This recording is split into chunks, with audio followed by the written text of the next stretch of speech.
nigga got on. My nigga got all white, no socks. My nigga got that cocaine on today. Hey, what's up, guys? It's your boy Piff Beats, and in today's video, we're going to be breaking down the Jay-Z Family Feud beat off of his latest release, the 444. Now, this is a pretty dope beat. This was produced by No I.D. as well. Now, they used a pretty straightforward gospel sample on this one. Hey, I have that and all the stuff, and you know, template and the samples, link in the description, free for download. But now, with this sample, he went in, chopped it up. It's pretty straightforward. Once again, he used the 808 trap kit on here to get those 808 bounce, the 808 you know, the 808 snares and all those extra 808 percussions needed for the track to give it that life. But outside of the 808 kit, it was really a lot of effects and just pure samples and just Jay-Z's vocals carrying the track. But I'll play you what I have right here.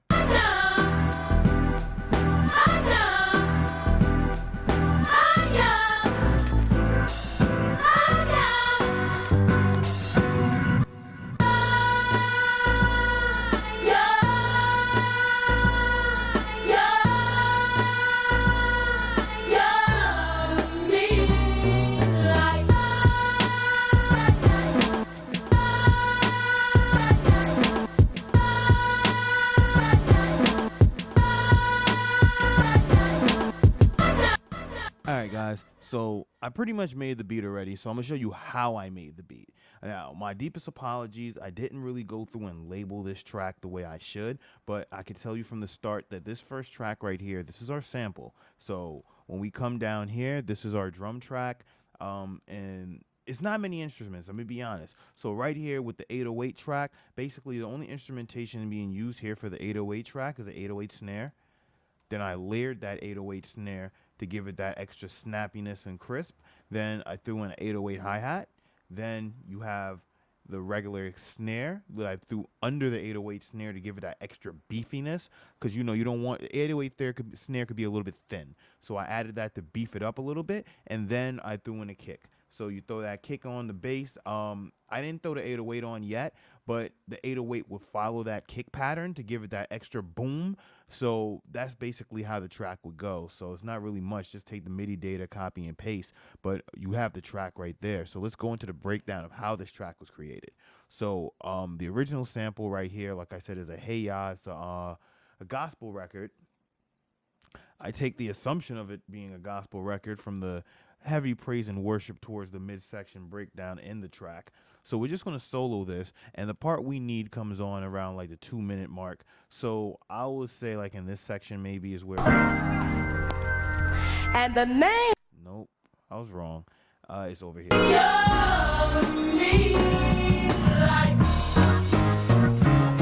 And you hear it. So right there, we're going to want this section. Control E, Apple E, whatever you use on your keyboard, whatever platform you're on. And once again, guys, I know I'm on Ableton. I apologize for my Logic Pro hardcore heads, but this could translate either way on any DAW you're using, because all you're really doing is just chopping samples. So if you watched any of my previous videos on chopping samples, just chop it, and whatever your DAW it is, throw it into your sampler, trigger it with whatever you use, a keyboard, MIDI keyboard, and you're good to go. But back to this. So we have that part right here. And that's pretty much going to be like our intro section. So we'll just go in, grab that up.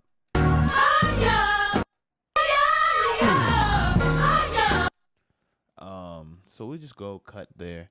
Doesn't have to be perfect, because you know I just want to give you guys the idea of how the beat was made.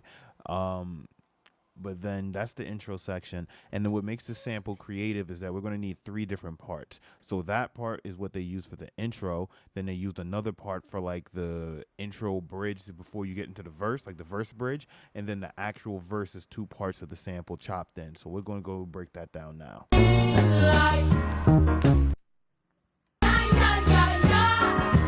Right there.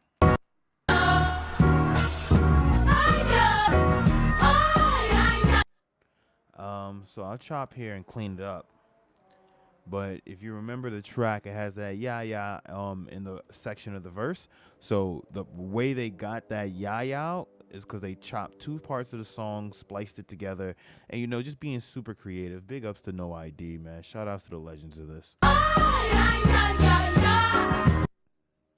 And we pretty much got that there, and we could just take we'll clean it up later on, but we just want to grab what we need and just move on to the next.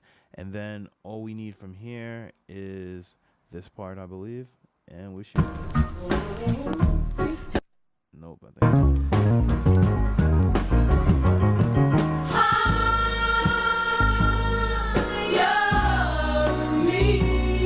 Yep, and that's it.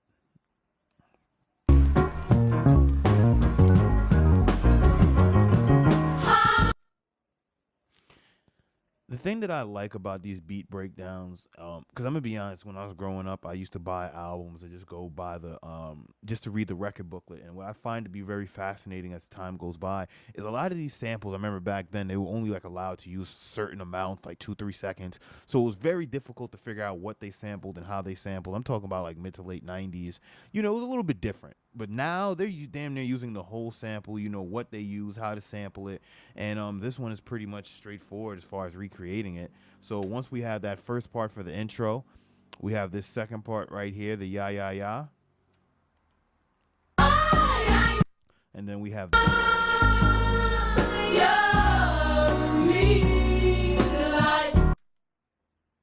right, we just go there and clean that up. So now that we have these three parts of the song, all we really need to do from here is just go into the sampler or get a drum rack, whatever you guys use, ESX if you're in Logic, drum rack if you're in Ableton, and just throw these in there and just start manipulating. So I already created one, but I'm going to do one for the sake of the video because this wouldn't be any fun if I didn't show you guys how it was done. So we're going to take that, drop that there. So that's our drum rack. It's orange. So it's very, very bright and letting us know what it is. So right here, this is the intro section. I went in and I personally chopped this one up into 3 different sections. I have it right here on this track because it was much easier to manipulate as far as when going back playing it on the sampler.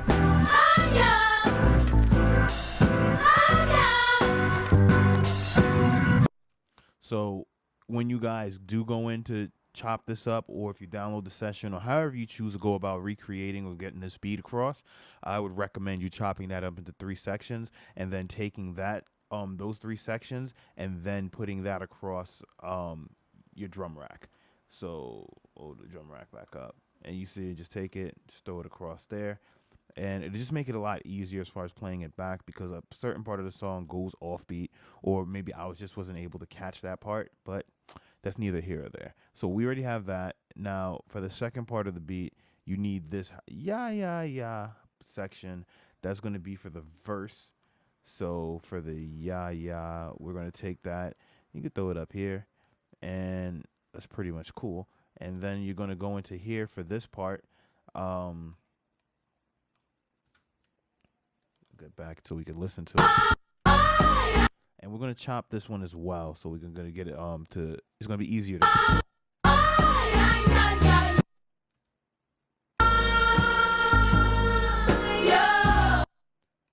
So you're going to chop it like right here. Boom. And you're good to go, and then load that into the sampler. And once they're loaded into the sampler, I'm just going to show you how my sampler looks. So right here, like I said, I chopped it up to make it easier to handle.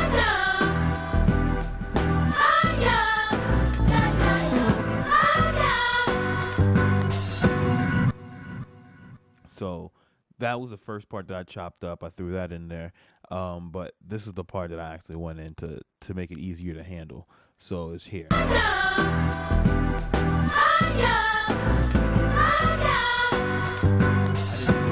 didn't assign the note, the choke groups yet. My apologies, but I didn't really need the choke groups in this. I'm sorry, because I like to, depending on what I'm doing, I could just trim to the end of the sample and it'll really fix itself, and I wouldn't really need to choke to cut each other pad off. And like in this one, it's pretty straightforward. So then you have this part of the beat. That's the hi ya ya. How mine was chopped and where it ended was right there. And then you can move this forward to see what. And I just chopped that last end snare out. Then here. to see how I chop this so you could get the proper loop. Zoom in right here and just play it back so you can see. Right on that, yeah. I cut it right there, and then the second part again.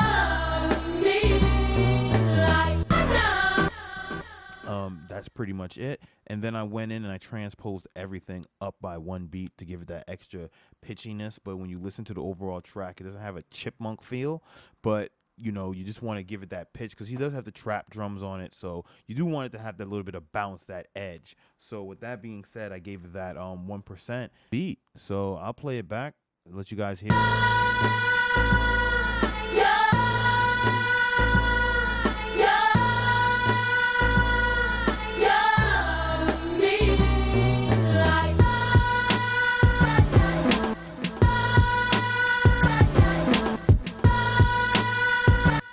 Honest, the only thing left needed on this track is some hot bars, preferably by a Hove or a Hove caliber MC, but we only get those once a lifetime, so you might be the next one to bring it out. So until next time, guys, take care, do subscribe, like, and comment. Visit dailyheatcheck.com, get your free downloads down there in the description, and download your samples for the 444 album. But until next time, guys, take care. I'm out.